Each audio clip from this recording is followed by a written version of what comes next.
काव्य दीपिका अष्टम शिखा अलंकार निरूपण। आज हम बीए प्रथम वर्ष के अंतर्गत अलंकारों के विषय में पढ़ेंगे। अलंक्रियते अनेन इति अलंकार है, जिनके द्वारा भाषा को अलंकृत किया जाता है उन्हें अलंकार कहा जाता है।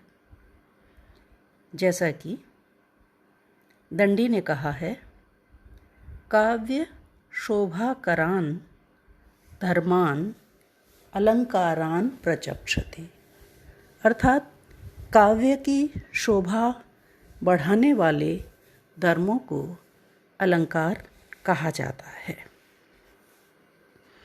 भामह कहते हैं, न कांतम अपि निर्भूषम विभाति वनिता मुखम, अर्थात कांतम अपि कमनीय होने पर भी, मनोहर होने पर भी वनिता का, स्त्री का जो मुख है वह अलंकारों के बिना शोभा प्राप्त नहीं करता।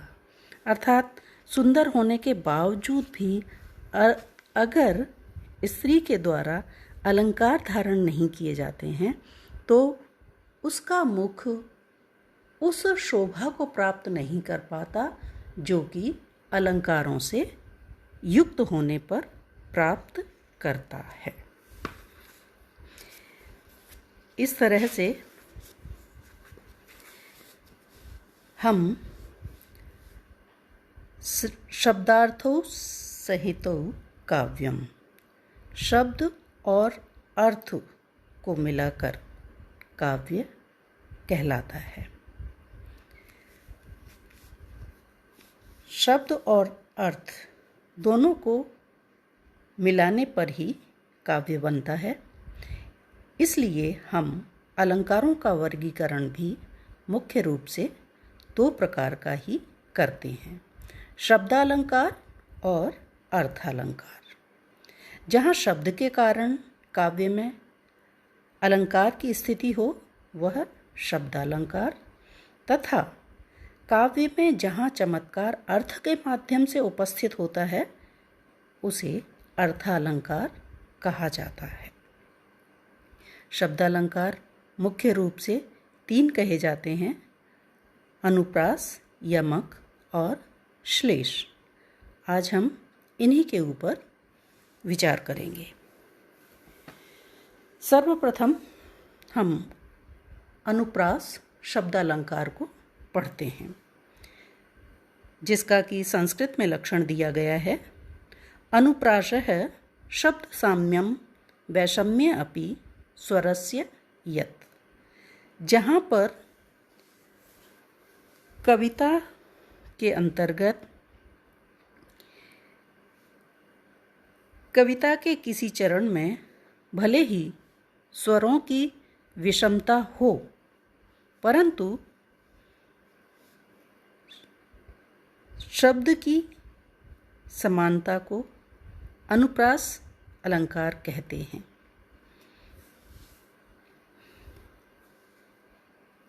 अनुप्रास शब्द का अर्थ है अनु, अर्थात अनुगत, प्रदृष्ट, आस, न्यास, अर्थात रस भाव आदि से अनुगत जो वर्ण विन्यास है वह अनुप्रास अलंकार के नाम से जाना जाता है।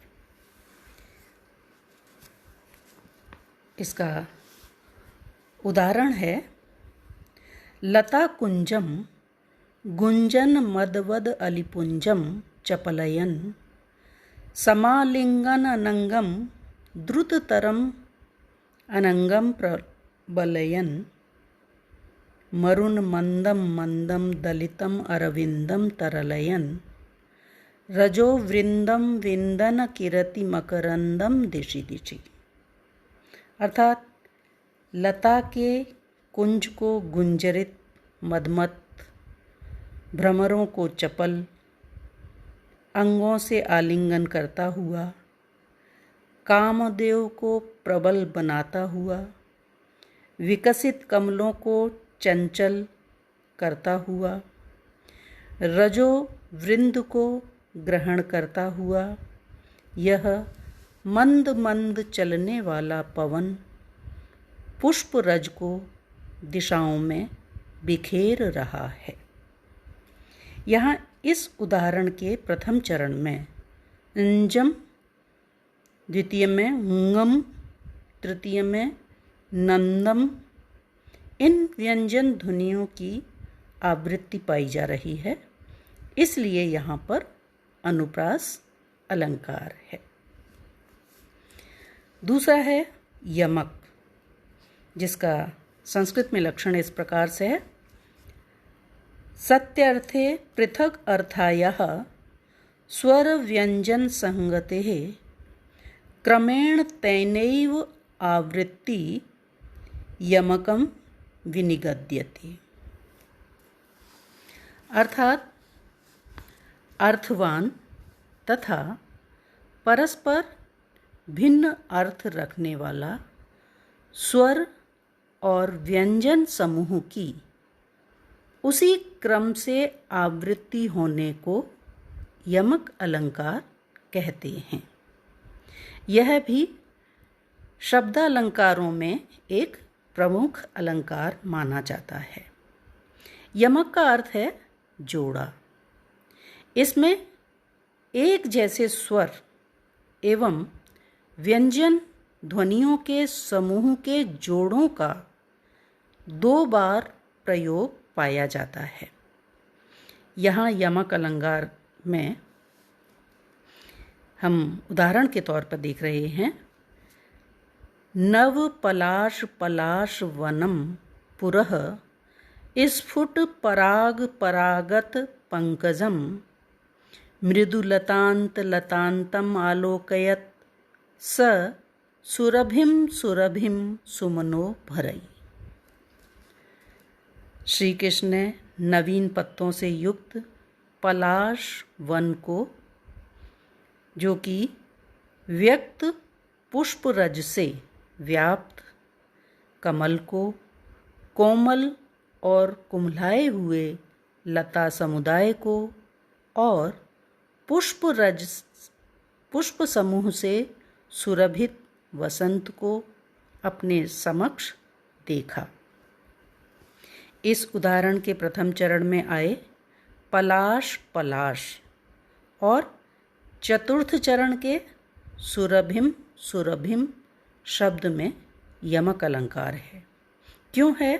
क्योंकि पहले पलाश का अर्थ है पत्ते और दूसरे पलाश का अर्थ है ढाक का पेड़। इस प्रकार से 2 बार आवृत्ति हुई है, परंतु दोनों बार अर्थ भिन्न है।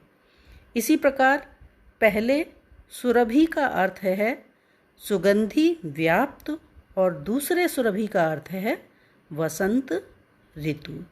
तो इस प्रकार से यहाँ इस पद्य में यमक अलंकार पाया जा रहा है।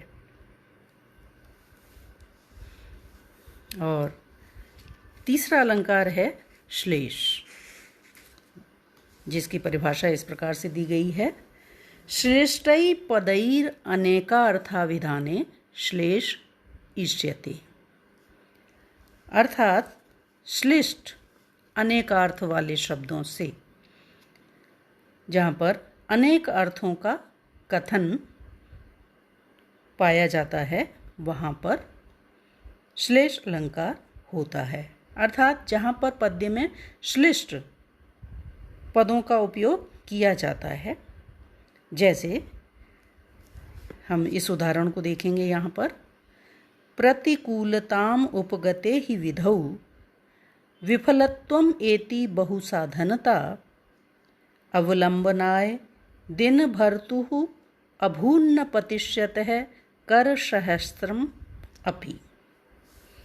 विधु चंद्रमा या भाग्य के प्रतिकूल होने से अनेक साधन भी व्यर्थ हो जाते हैं। सायंकाल अस्त होने के समय गिरते हुए सूर्य को बचाने के लिए उनके 1 सहस्र हाथ सहायक न हो सके। इस प्रकार से प्रतिकूलता वाले पद्य में विधौ तथा कर सहस्रम में श्लेष है। प्रथम विधौ में वर्णगत श्लेष है क्योंकि यह विधु तथा विधि दोनों शब्दों की सप्तमी के एक वचन का रूप है। इस प्रकार इसके दो अर्थ होंगे, चंद्रमा के प्रतिकूल रहने पर और दूसरा भाग्य या विधाता के प्रतिकूल रहने पर। कर सहस्रम के कर में प्रकृतिगत श्लेष है क्योंकि इसके दो अर्थ हैं, सूर्य की हजारों किरणें और दूसरा हजारों हाथ अर्थात नाना प्रकार की सहायता। इस प्रकार विधौ में औकार रूप हो जाने से वर्णश्लेष एवं कर सहस्र में कर का हाथ और किरण रूप अर्थ होने से अर्थ प्रकृति श्लेष है। तो इस प्रकार से ये श्लिष्ट पदों के माध्यम से श्लेष अलंकार यहाँ पर व्यक्त हो रहा है।